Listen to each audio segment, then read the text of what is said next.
9:15 a.m. On the faces of Moscow's decision-makers, there was only one expression: desperation. The Kremlin's latest plan, designed to ease the crisis in the Crimean Peninsula, already looked like a puzzle put together with the wrong pieces from the very first step. Because in fact, everything had begun with what seemed like a natural problem that arrived with the summer: water scarcity. Crimea's drying reservoirs, farmlands with cracking soil, and taps dripping only drop by drop quickly pushed the Kremlin into action. Tankers brought from the mainland, along with freight trains and trucks carrying thousands of tons of water, were not enough to meet the peninsula's daily needs, but they seemed to partially suppress the crisis. Officials repeatedly told the public that the problem is under control in an effort to calm them down. But behind the scenes, another crisis was quietly growing. Oil? Fuel shortages in Crimea were nothing new. But after the war began, this problem started moving toward a breaking point. While the Kremlin was trying to attract millions of visitors to Crimea in order to revive summer tourism, the decision was like pouring fuel on the fire in a region where the infrastructure could not even support its own population. The people, already angry because of the water problem, now faced fuel scarcity. Long lines at gas stations, empty depots due to restricted distribution, and soaring prices were choking the peninsula's lifelines. Worse still, the influx of tourists left crowds stranded on the Crimean Bridge, where hours-long waits meant they could neither run their air conditioning nor meet their basic needs. This scene reversed the Kremlin's tourism gamble. Russian citizens who had set out with dreams of a holiday were leaving the peninsula swearing never to return.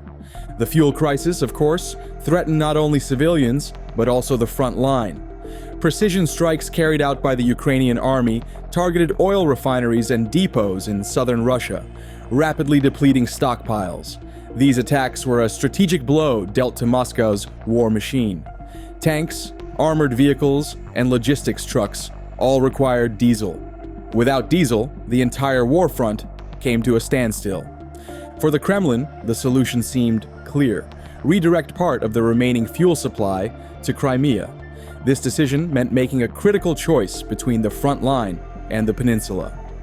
To manage the fuel crisis on the peninsula, Russian officials resorted to a measure reminiscent of the Soviet era: a coupon system. From now on, everyone could only receive the amount of fuel allocated to them, and even if they had the money, they could not access more. This method temporarily curbed the black market and reduced chaos at the stations, but it was only a short-term bandage. The real problem, physically delivering fuel, was growing worse with each passing day. At this point, the Kremlin played its final card.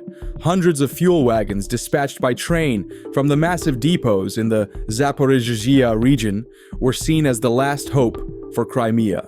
At 9:35 a.m., Ukrainian intelligence had already detected this move well in advance.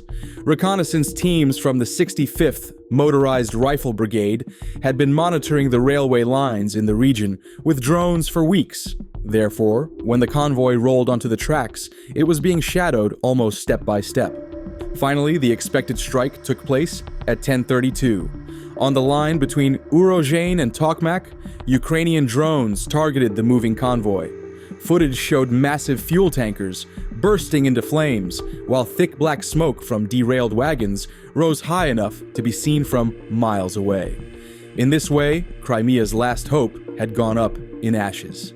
In the words of Ukrainian officials, Russian logistics had once again been reduced to zero. After the strike, the railway line in the area was completely knocked out of service.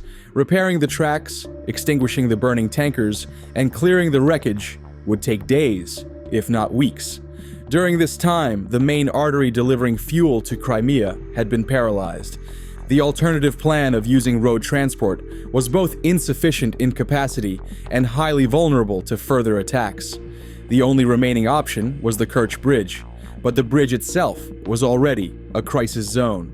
Frequently shut down due to the threat of Ukrainian strikes, it created traffic jams stretching for miles, leaving vehicles stranded under the heat without fuel, water, or relief. This scene not only destroyed Crimea's appeal as a tourist destination, but also undermined Russia's control over the peninsula. The crisis was not limited to fuel. The Kremlin also tried to bring the flow of information under control. In Crimea, mobile internet access was frequently cut off, with officials claiming these disruptions were carried out for security purposes. But according to observers, the real goal was to block communication among pro-Ukrainian partisans and to prevent them from leaking information about military targets. However, this measure backfired. Unable to access the internet, the public grew more alienated, filled with anger and unrest. When the fuel and water shortages were added on top of the communication crisis, daily life became unbearable. Instead of strengthening the Kremlin's control, these conditions only increased sympathy for resistance. All these developments also reveal why the Kremlin's strategic calculations collapsed.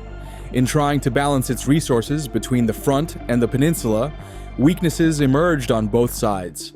While the local population in Crimea could not find fuel, armored combat vehicles were left immobile at the front because fuel shipments from the peninsula were reduced. The Kremlin's choice made its own logistics chain even more fragile.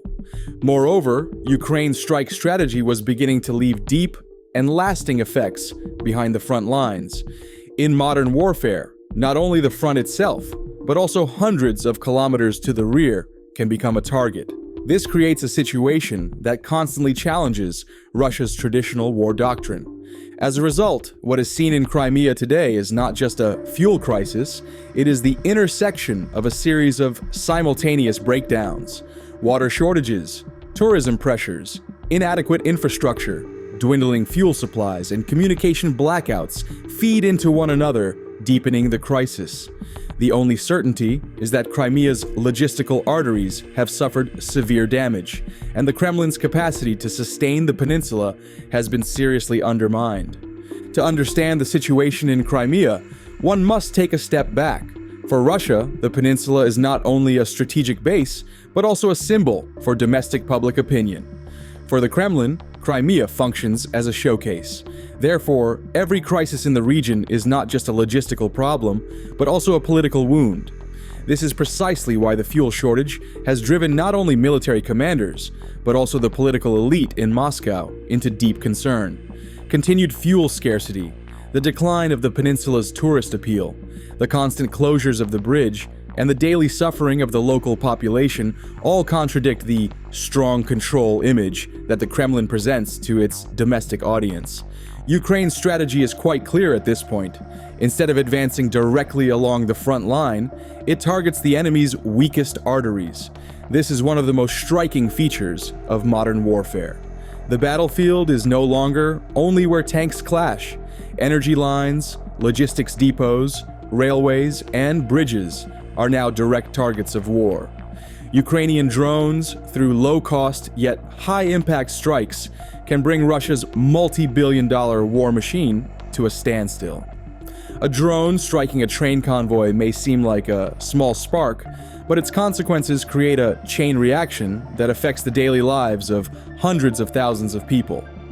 For the ordinary citizens waiting in queues in Crimea, this may mean little more than running out of gas or having holiday plans ruined. But from a military perspective, it means tanks remain immobile, supply trucks cannot reach the front, and the rhythm of the war is broken. That is why every Ukrainian strike creates an impact far beyond the front line. The hitting of the train that the Kremlin called the last hope became one of the most prominent links in this chain. At the same time, Russia's options are increasingly narrowing. The fragility of the Kerch Bridge has already been revealed multiple times. Road transport is both costly and vulnerable to Ukrainian attacks. While maritime transport is theoretically possible, it is not sustainable due to security risks in the Black Sea. In short, every solution left in Moscow's hands comes back as a risk at the same time. For this reason, the Kremlin's crisis management has essentially become a matter of choosing the lesser evil. The hardships experienced by local residents also point to a politically dangerous picture. Internet shutdowns, the coupon system, long queues, and the collapse of tourism feed public anger. Even if people cannot make their voices heard on social media, the daily struggles accumulate. This accumulation has begun to transform into a direct dissatisfaction with political authority. The Kremlin's response has been more control, more censorship, and stricter regulations. Yet each new step of repression only makes the crisis more visible. These developments are also being closely monitored on the international stage. The fuel crisis in Crimea is beginning to affect not only Russia's internal balance, but also the course of the war. In particular, the advance on the Zaporizhzhia front suddenly came to a halt. Within hours, it became clear that logistical support to the main Russian assault groups had been cut off. For this reason, the Russian main assault group was forced to abruptly stop its advance and transition into defensive positions. Not long after, Ukrainian defensive units moved in, beginning to push back the advancing Russian forces. In this way, every disruption in the logistical chains has started to provide Ukraine with an advantage on the front line. This, in turn, raises the question more frequently in the international arena. Is Russia's capacity to sustain the war weakening? Blows in strategic areas such as energy also weaken Moscow's hand at diplomatic negotiation tables. What is certain for today is this: Crimea has become the region in which the Kremlin has invested the most, yet also the region experiencing the most problems. When water shortages, fuel scarcity, the collapse of tourism, and communication blackouts are combined, the peninsula is increasingly becoming a burden that is difficult to manage. Ukraine's precision strikes only add weight to this burden. In the coming period, critical questions will arise: whether Russia can open new logistical routes, how much the Kerch Bridge can withstand, and how long local residents will be able to tolerate this crisis. We'll see what happens in the coming days. We have come to the end of another video. You can like the video to support us. By subscribing, you can easily follow new videos. I wish you all war-free days. See you.